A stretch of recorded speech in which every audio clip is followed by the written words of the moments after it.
નાની ખાખર ગામ ખાતે મેસર્સ ગ્રેવિટા ઇન્ડિયા લિમિટેડ દ્વારા પ્રસ્તાવિત પ્રોજેક્ટનો સ્થાનિકો દ્વારા વિરોધ કરવામાં આવ્યો હતો. આ ઝેરી અને ઘાતક પ્રદૂષણ ફેલાવનારા પ્રોજેક્ટને અટકાવવા તેમજ કંપનીને ગુજરાત પ્રદૂષણ નિયંત્રણ બોર્ડ દ્વારા આપવામાં આવેલ મંજૂરી તાત્કાલિક રદ કરવાની માંગ કરી હતી. ગ્રામજનોએ કચ્છ કલેક્ટરને આવેદનપત્ર પાઠવી રજૂઆત કરી હતી. ગ્રામજનોનો આક્ષેપ છે કે આ પ્રોજેક્ટથી વિસ્તારની પર્યાવરણીય સુરક્ષા, કૃષિ ક્ષેત્ર અને લોકોના સ્વાસ્થ્ય સામે મોટું જોખમ ઊભું થયું છે. નાની ખાખર અને આસપાસના ફરાદી, મોટી ખાખર, બિદડા, ભાડિયા અને મોટા કાંડાગરા જેવા ગામોમાં અંદાજે 10 લાખથી વધુ આંબા, દાડમ, ચીકુ અને ખારેકના ફળદ્રુપ બગીચાઓ આવેલા છે.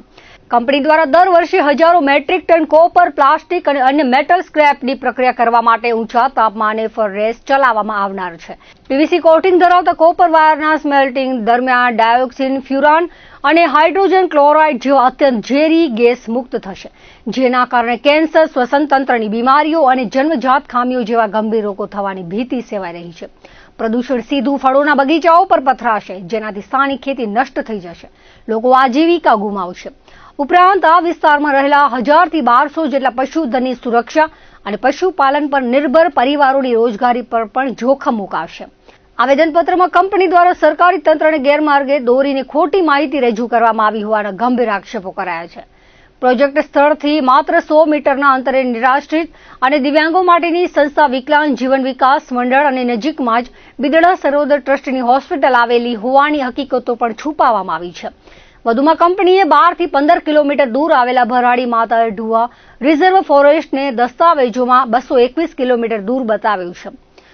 નજીકના અન્ય આરક્ષિત જંગલોની માહિતી પણ છુપાવી છે. પાણીની અછત ધરાવતા અને સેન્ટ્રલ ગ્રાઉન્ડ વોટર બોર્ડ દ્વારા ઓવર એક્સપ્લોઇટેડ જાહેર કરાયેલ છે. માંડવી તાલુકામાં પ્રોજેક્ટ દૈનિક હજારો લીટર ભૂગર્ભ જળનો વપરાશ કરાશે, જેનાથી પાણીના તળ વધુ ઊંડા જશે.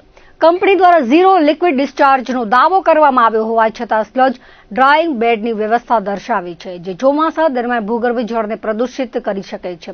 કંપનીના જોખમી પ્રોજેક્ટ સામે નાની ખાખર ગ્રામ પંચાયત ઉપરાંત આસપાસની અન્ય 13 ગ્રામ પંચાયતો પણ અસંમતિ દર્શાવતા સત્તાવાર ઠરાવો પસાર કર્યા છે. ગ્રામજનોએ માંગ કરી છે કે જ્યાં સુધી તટસ્થ સમિતિ દ્વારા પર્યાવરણીય તપાસ અને જાહેર સભા યોજીને સ્થાનિકોની રજૂઆતો સાંભળવામાં ન આવે ત્યાં સુધી કંપનીની તમામ કામગીરી સ્થગિત કરવામાં આવે. જો તાત્કાલિક ધોરણે મંજૂરીઓ રદ કરી બાંધકામ અટકાવવામાં નહીં આવે તો ગાંધી ચિંધ્યા માર્ગે ઉગ્ર આંદોલન કરવાની અને અદાલતના દ્વાર ખખડાવવાની ચીમકી આપવામાં આવી છે. અમારે અહીંયા એક ગ્રેવિટા કંપની આવી રહી છે અને એના માટે અમે બધાએ છોકરાઓએ જે સર્ચ કરી અને તજજ્ઞો આગળથી જે માહિતી લીધી છે એના માહિતી એવી અમને મળી છે કે આ કંપની આવવાથી ને આ આજુબાજુમાં જે ગ્રીન બેલ્ટ છે લગભગ 5-6 લાખ જેટલા આંબાના, નારિયેળ, દાડમના ઝાડવાઓ છે એના બધા ઉપર આડઅસર થાય એમ છે, આરોગ્ય ઉપર આડઅસર થાય એમ છે, બાળકો પણ ખોટ ખાપણવાળા જન્મે એવી પરિસ્થિતિ આમાંથી થાય એવું છે. તો અમે એમનો કંપનીનો વિરોધ કરીએ છીએ અને અમારા 16 ગામના લોકો બધાએ ગ્રામ પંચાયતમાંથી લેટર પેડ આપી અને વિરોધ કર્યો છે કંપનીનો અને એ બધાની રોજીરોટી છીનવાઈ જાય એવું છે. એટલે અમે અમારી રોજીરોટીને છીનવા એવા કારણે અમે આ બધો કંપનીનો વિરોધ કરીએ છીએ અને અમે છેવટ સુધી લડત આપશું અને એના વિરોધ કરશું બધા સાથે.